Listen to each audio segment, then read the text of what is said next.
నమస్తే, నేను Chandu. Welcome to prime 9 weekend with live with NRI education special. ఇవాళ topic ఒకసారి చూస్తే కనుక విద్యార్థులు నాణ్యమైన విద్య ప్రభావితం చేసినటువంటి అంశాలు ఏంటి, అదేవిధంగా తల్లిదండ్రుల పాత్ర ఎంతవరకు ఉంది, వాళ్ళ కరికులం ఏ విధంగా ఉండాలి, తల్లిదండ్రుల పాత్రతో పాటు ఉపాధ్యాయుల పాత్ర ఏ విధంగా ఉండాలి, ఇన్ఫ్రాస్ట్రక్చర్ ఏ విధంగా ఉండాలి, అసలు ఒకప్పటి విద్యకి ఇప్పటి విద్యకి కంపారిజన్ ఏంటి, ఏం చేంజెస్ అనేవి తీసుకురావాలనే అంశం మీద మాట్లాడదాం. సో టాపిక్ వచ్చేసి factors influencing quality education of students అనేది. సో మనతో ఈరోజు జాయిన్ అవుతున్నారు యుఎస్ఏ నుండి లైవ్లో వెంకటి కుర్తి గారు. వెంకటి గారు నమస్కారం అండి. నమస్తే అండి సార్, ఎలా ఉన్నారు? బాగున్నారా? రైట్ సార్, నేను చాలా బాగున్నాను సార్, థ్యాంక్ యూ. సో అదేవిధంగా ఇప్పుడు వెంకట్ గారితో పేరెంట్స్ కానీ ఎవరైనా స్టూడెంట్స్ మాట్లాడాలి అనుకుంటే, లేదా ఎవరైనా ఉపాధ్యాయులు ఉన్నా మాట్లాడాలనుకుంటే స్క్రీన్ పైన నెంబర్స్కి కాల్ చేసి వెంకట్ గారితో మాట్లాడచ్చు. ఏదైనా సజెషన్స్ ఆర్ ఏదైనా తీసుకోవాలనుకుంటే కనుక ఖచ్చితంగా డయల్ చేయండి. వెంకట్ గారు, ఒకప్పటి విద్య ఇప్పటి విద్య ఉన్న కంపారిజన్ చూస్తే దానికి సంబంధించి వన్ వర్డ్లో ఏం చెప్తారు? అసలు నాణ్యమైన విద్య సంబంధించి ఏం మాట్లాడతారు సార్? నాణ్యమైన విద్య అంటే I mean quality education. Quality education కి పారామీటర్ ఏంటి? By end of the day వాళ్ళు ఉద్యోగం చేయాలనుకుంటే ఉద్యోగం చేయటం, ఎంట్రీప్రీనర్ గా మారాలనుకుంటే ఎంట్రీప్రీనర్షిప్, లేదు ఒక ఎంటెక్ చేయాలి అనుకునేటట్టయితే లైక్ వాళ్ళు వెంటనే ఐఐటీస్ లోనో ఐఐఎంస్ లోనో ఎక్కడో చోట ఎంటెక్ చేయటం, ఏదో ఒక గోల్ వాళ్ళు రీచ్ అవుతున్నారు అనుకోండి, డెఫినెట్ గా education is going to become like A quality education అనేది ఒకటి ఉంటుంది అనమాట. మనకి మోర్ ఇంపార్టెంట్ ఏంటంటే 98% of students education is for getting there livelihood. వాళ్ళు ఉద్యోగం తెచ్చుకొని బతకటం కోసము అనేటువంటి ఆలోచనతో చదువుతారు. ఆ చదివే మొట్టమొదటి నుంచి చక్కగా చదవమని చెప్తున్నాం అనమాట. అప్పుడే ఈ ఎడ్యుకేషన్ అనేది క్వాలిటీ కన్వర్ట్ అవుతుంది. ఇంకా మీరు అన్నారు చూసారా, మెయిన్ ప్రాబ్లం ఏంటంటే కంపారిజన్. మనం 30 years బ్యాక్ ఉన్నటువంటి ఎడ్యుకేషన్ సిస్టమ్ ని ఇప్పుడున్న ఎడ్యుకేషన్ సిస్టమ్ ని మనం కంపేర్ చేస్తున్నాము అనుకున్నాం అనుకోండి, అప్పుడు పేరెంట్స్ ఏం చెప్పేవాళ్ళు, చదువు అనేది నీకు చాలా ఇంపార్టెంట్, చదువు లేకపోతే లైఫ్ లేదు. మా ఫాదర్ కూడా అదే చెప్పారు, చదువు లేకపోతే లైఫ్ లేదు అని చెప్పారు. ఏదో కాస్త కూర్చో చదువుకున్నాను. ఇవాళ ఏమవుతుందంటే ఆ మాట చెప్పట్లేదు, పేరెంట్స్ కంపేర్ చేస్తున్నారు. ఆ పిల్లవాడు అమెరికా వెళ్ళాడు, నువ్వు ఎందుకు వెళ్ళకూడదు, ఈ కంపారిజన్ స్టార్ట్ అయిపోతుంది. ఈ కంపారిజన్ స్టార్ట్ అవటం వల్ల ఎడ్యుకేషన్ యొక్క క్వాలిటీస్ అనేవి పడిపోయినాయి ఫస్ట్ ఆఫ్ ఆల్. సో అండి, ఈ విద్యార్థుల నాణ్యమైన విద్యను నిర్ణయించేటువంటి ముఖ్య అంశాలు ఇంకేమైనా ఉన్నాయా వెంకట్ గారు? చాలా ఫ్యాక్టర్స్ ఉన్నాయండి. ఒకటి ఏంటంటే, ఇప్పుడు ఒక మనిషి యొక్క పెర్ఫార్మెన్స్ తగ్గిపోవడానికి మెయిన్ కారణం ఏంటంటే ఫైనాన్షియల్ క్రైసిస్. సపోజ్ ఏ పర్సన్ 100% ఎఫెక్టివ్ గా పని చేయలేని పరిస్థితి ఎప్పుడు వస్తుంది అంటే ఫైనాన్షియల్ గా క్రైసిస్ అనేది ఉంటాయి.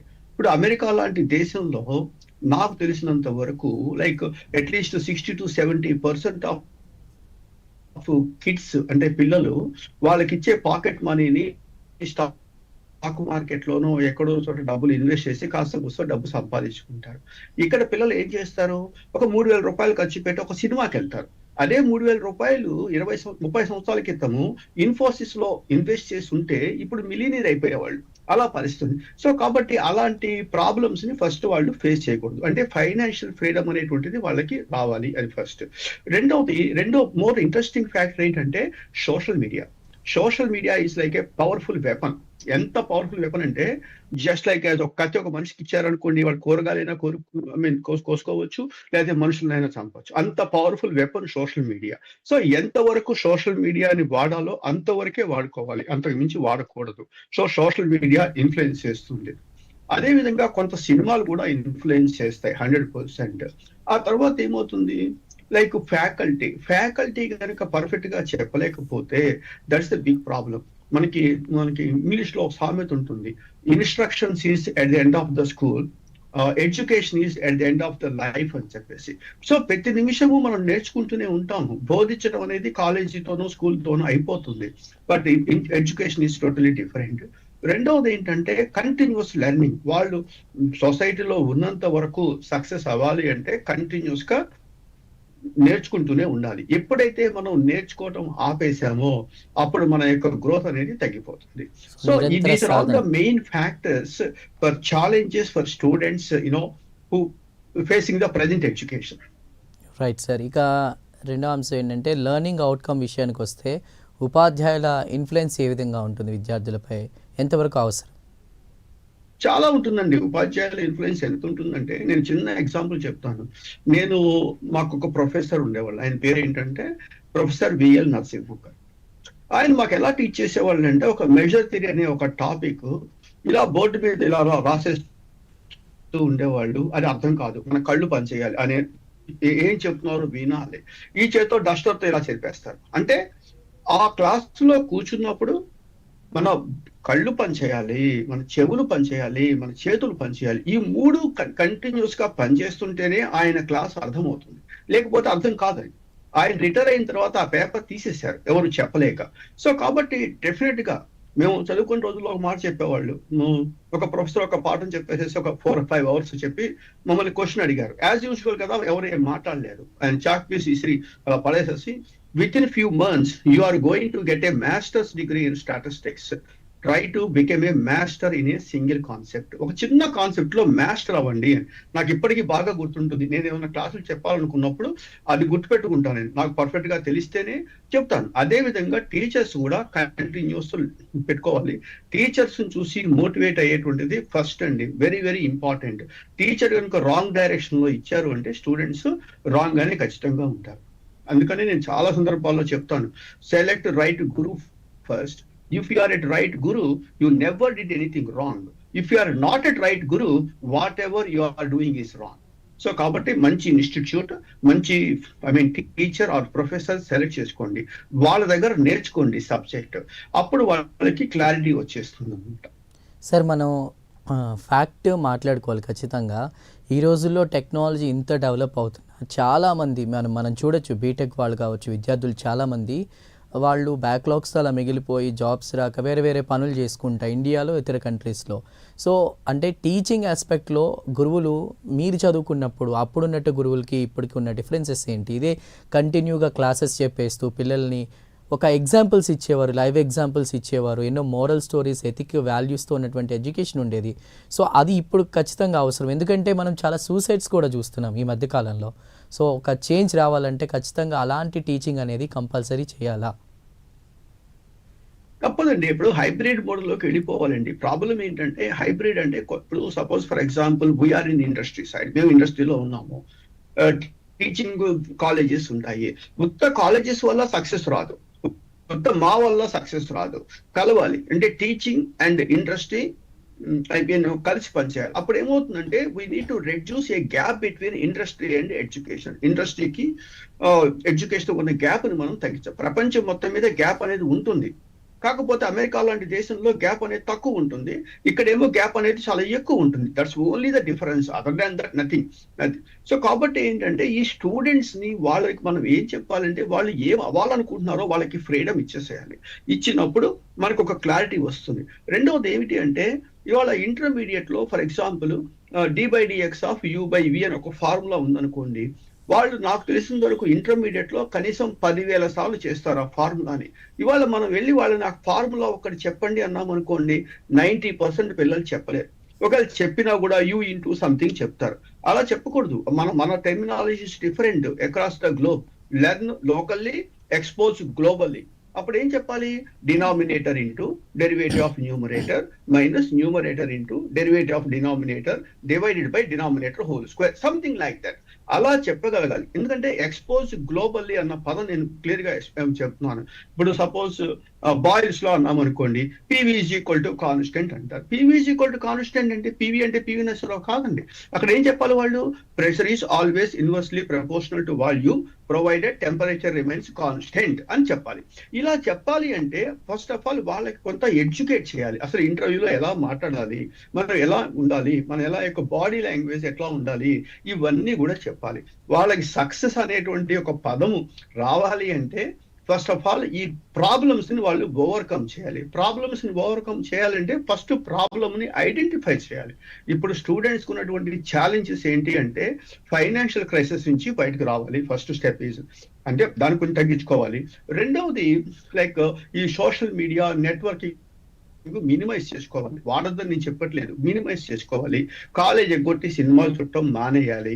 ఇలాంటివన్నీ చేయాలి. అందుకని నేను అనుకుంటున్నాను నెక్స్ట్ వీక్ ప్రాబబ్లీ ఈ ఫైనాన్షియల్ కన్సల్టెంట్ ఒకరిని అమెరికాలో ఉంటారు, నేను ఇన్వైట్ చేద్దాం అనుకుంటున్నాను. అంటే స్టూడెంట్స్ కి ఫైనాన్షియల్ అవేర్నెస్ ఎట్లా ఉంటుంది, ఎలా అయితే బెటర్ గా ఉంటుంది అనేటువంటిది ఆలోచిస్తున్నాను. So probably next week we want to put the show in a different way, financial independence or financial literacy for students.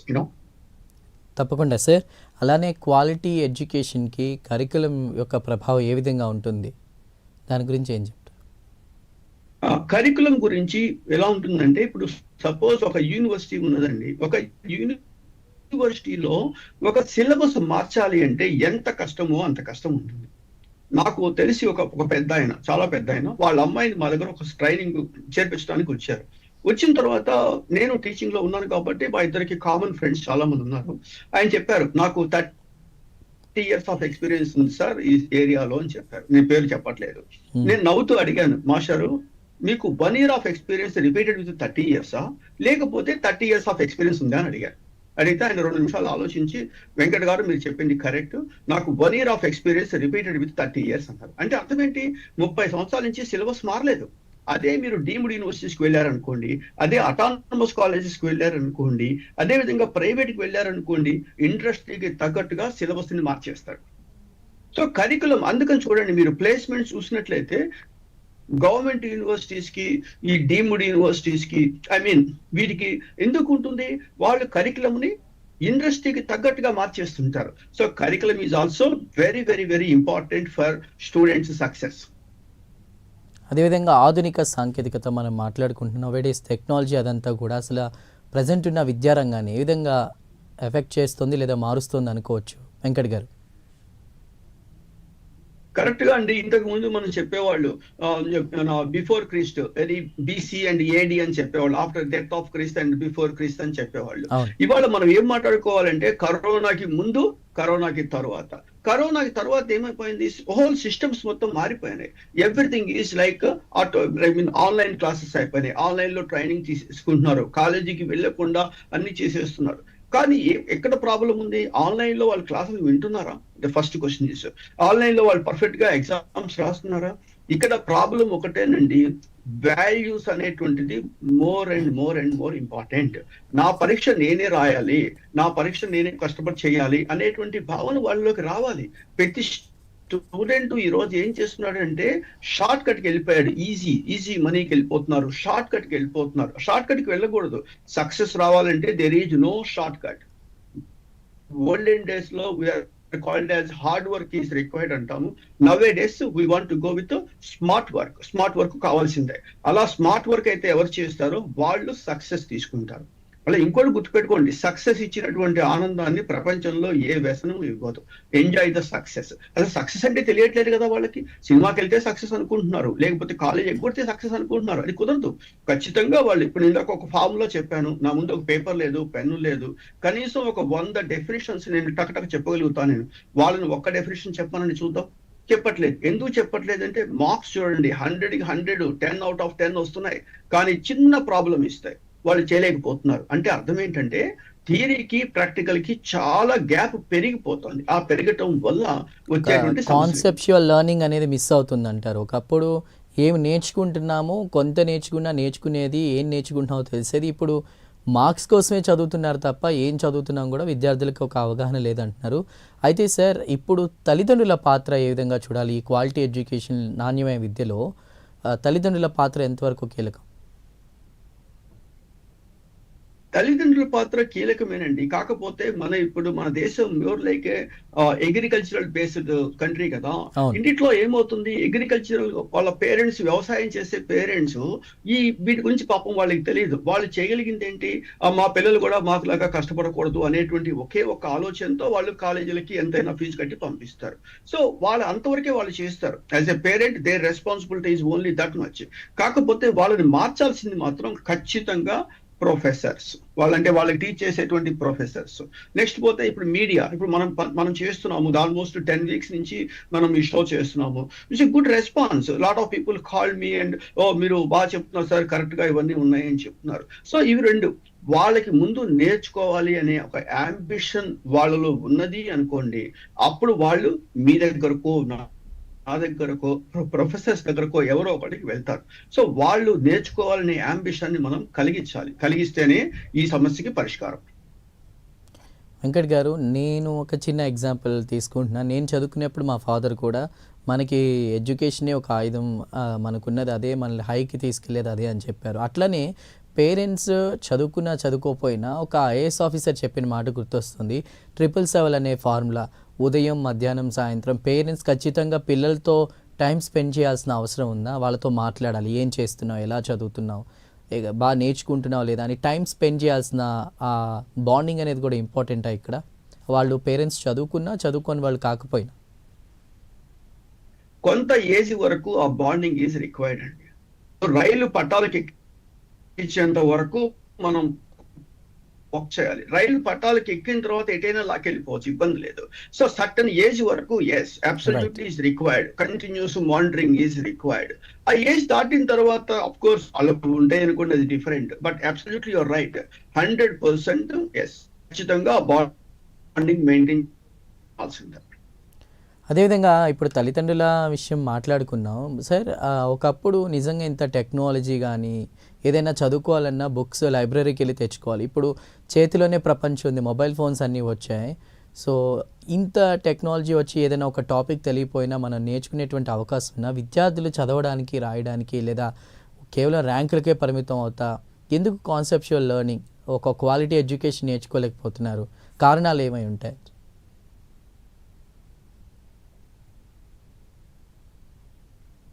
Venkat గారు.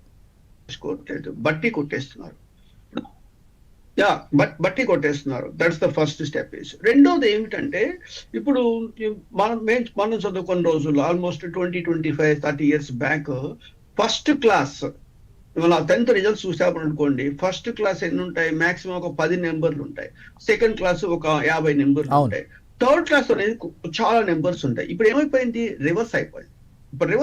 థర్డ్ క్లాస్ మీకు కనపడుతుంది. ఇప్పుడు ఇక్కడ అందరికీ 970, 980, 990 మార్క్స్ వస్తున్నాయి.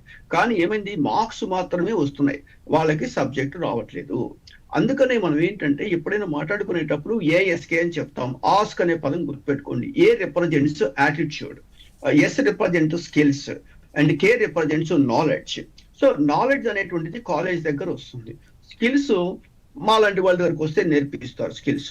The most important is attitude. ఈ యాటిట్యూడ్ లో ఏమొస్తాయి, self confidence and also like commitment, all these things. అవన్నీ ఎవరు చెప్తారు, ఖచ్చితంగా వాళ్ళకి వాళ్ళు డెవలప్ చేసుకోవాల్సిందే. ఇప్పుడు మన షో ఉందండి, మనం 8:30కి షో ఉన్నారు, నేను 8:25కి జాయిన్ అయి ఉంటాను. ఎందుకుంటాను, 8:30కి చేరతానని నేను చెప్పాను. అంటే నా మాట 8:30కి నా మాట మీదే నేనే నిలకడలేకపోతే ప్రపంచంలో నా మాట ఎవరు వింటారు? The basic philosophy. ఇవాళ స్టూడెంట్స్ చాలా మంది ఒక టైం చెప్తారు, టైంకి వస్తామని చెప్తారు, టైంకి రారు వాళ్ళు. అంటే మనం ఏదో వెయిట్ చేస్తాం. ఇప్పుడు నేను మీకు టైం చెప్పిన తర్వాత ఆ టైం నాది కాదు. లైక్ మీ టైంని వేస్ట్ చేసేటువంటి హక్కు నాకు ఏ మాత్రము లేదు. ఇలాంటి బేసిక్ ప్రిన్సిపల్స్ వాళ్ళు డెవలప్ చేసుకోకపోతే చాలా కష్టమైపోతుంది. సరే, ఉపాధ్యాయుల పాత్ర ఏంటి? తల్లిదండ్రుల విషయం మాట్లాడుకున్నాం, స్టూడెంట్స్ ఏం ఫాలో చెప్తున్నారు, బట్ ఉపాధ్యాయుల పాత్ర ఏంటి ఇక్కడ? ఉపాధ్యాయుల పాత్ర వాళ్ళు కంటిన్యూస్ లెర్నింగ్ అండి, కంటిన్యూస్ గా అప్గ్రేడ్ చేసుకోవాల్సిందే. మీరు చిన్న ఎగ్జాంపుల్ అండి, Dyanora television, BPL television, HMT watch, Ambassador car, like Rajdoot scooter, ఇవన్నీ ఎక్కడ ఉన్నాయండి ఇప్పుడు? బెస్ట్ ప్రోడక్ట్స్ ఎక్కడ ఉన్నాయి? అన్ని కూడా మ్యూజియంలోకి వెళ్ళిపోయినాయి. ఎందుకు వెళ్ళిపోయినాయి? వాళ్ళు టైంతో పాటు బాగుండేది చేసుకోలేదు. టైంతో పాటు అప్గ్రేడ్ చేసుకోకపోతే మనం కూడా మ్యూజియంలోకి వెళ్ళిపోతాం. సో కాబట్టి ప్రొఫెసర్స్ కావచ్చు, టీచర్స్ కావచ్చు, ఎవరైనా సరే వాళ్ళు నాలెడ్జ్ ని అప్గ్రేడ్ చేసుకోవాల్సిందే. ఇప్పుడు ఈ రోజు data analysis, statistical programming, like artificial intelligence, machine learning, lot of things వచ్చేస్తున్నాయి. ఖచ్చితంగా నేర్చుకోక తప్పదు. నేను నేర్చుకోను అంటే చేయగలిగిందే లేదు. దట్స్ ద బిగ్ ప్రాబ్లం అన్నమాట. సార్ రీసెంట్గా ఏపీలో మీరు చూసే ఉంటారు, కోర్ సైన్సెస్ టాపిక్ కూడా వచ్చింది. అందరూ ఐటీ వైపు వెళ్ళిపోతున్నారు, కోర్ సైన్సెస్ నేర్చుకునే వాళ్ళు లేరు అని. మళ్ళీ దానికి సంబంధించి ఏం చెప్తారు విద్యార్థులకి? వాళ్ళు తెలుసుకోవాలనే వాళ్ళు కొంతమంది కూడా నాకు మెసేజ్ చేశారు, అందుకే మిమ్మల్ని అడుగుతున్నాను. What is the importance of core sciences? ఒక ప్రపంచంలో ఏ దేశమైనా డెవలప్ అవ్వాలి అంటే ఇద్దరి వల్ల డెవలప్ అవుతుందండి. ఒకళ్ళు మెకానికల్ ఇంజనీర్, రెండో వాడు చార్టెడ్ అకౌంటెంట్. వీళ్ళిద్దరు వల్లే ఏ దేశం డెవలప్. జర్మనీ తీసుకోండి, అమెరికా ఎక్కడికి తీసినా సరే ఇద్దరే. One is chartered accountant, financial side, and other one is mechanical engineer. ఇవాళ నాకు తెలుసు, ఎస్ యువర్ రైట్, ఈ మెకానికల్ ఇంజనీర్స్ కి almost 0 admissions, civil almost 0 admissions. అంటే మెయిన్ గా ఒకప్పుడు సివిల్, మెకానికల్, ఎలక్ట్రికల్, ఎలక్ట్రానిక్స్ ఈ కోర్సెస్ అన్ని వెళ్ళిపోయినాయి. ఈ రోజు ప్రతి ఒక్కళ్ళు ఏఐ. ఇంకొక 5 సంవత్సరాల్లో ఏ ఏజెంట్లు అన్ని పనులు చేసేస్తాయి. ఇప్పుడు ఈ రోజే చూడండి, model Y Tesla car driver లేకుండా బయటకు వచ్చేస్తోంది. సో అక్కడ డ్రైవర్ల ఉద్యోగాలు పోతాయి. లైక్ వర్కర్స్ జాబ్స్ వెళ్ళిపోతాయి, కాల్ సెంటర్ జాబ్స్ అన్ని వెళ్ళిపోతాయి. ఇవన్నీ వెళ్ళిపోతాయంటే ఏ ఎంత ఎఫెక్ట్ అవుతుంది?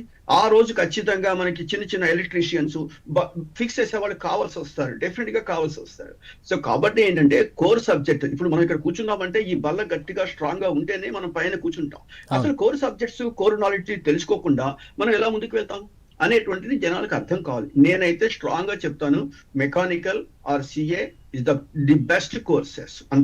అంతకు మించి మనం ఎక్కువ డిస్కస్ చేయలేము అనమాట వాటి రైట్ గురించి. Sir, right. అలానే క్లాస్ రూమ్ అట్మాస్ఫియర్ అనేది ఎంతవరకు ప్రభావితం చేస్తుంది విద్యార్థుల్ని, వాళ్ళ యొక్క పనితీరుని? క్లాస్ రూమ్, ఇప్పుడు సపోజ్ మీరు గుంటూరు నుంచి హైదరాబాద్ వెళ్ళాలనుకోండి, ఏసీ కార్ లో ట్రావెల్ చేస్తే how you feel it, non AC car లో ట్రావెల్ చేస్తే ఎలా ఫీల్ అవుతారు? ఒక్కసారి ఆలోచించండి. నాన్ ఏసీ కార్ లో ట్రావెల్ చేస్తే మనం అంతా అలసిపోతాం, 300 కిలోమీటర్స్ కి అలసిపోతాం. ఏసీ కార్ లో ట్రావెల్ చేస్తే అలసిపోం ఫస్ట్ ఆఫ్ ఆల్. అదే విధంగా క్లాస్ రూమ్ అట్మాస్ఫియర్ లో at least basic facilities like air conditioning and digital class rooms etcetera ఇవన్నీ ఉన్నాయి అనుకోండి, డెఫినెట్ గా వాళ్ళ యొక్క పెర్ఫార్మెన్స్ అనేటువంటిది పెరుగుతుంది.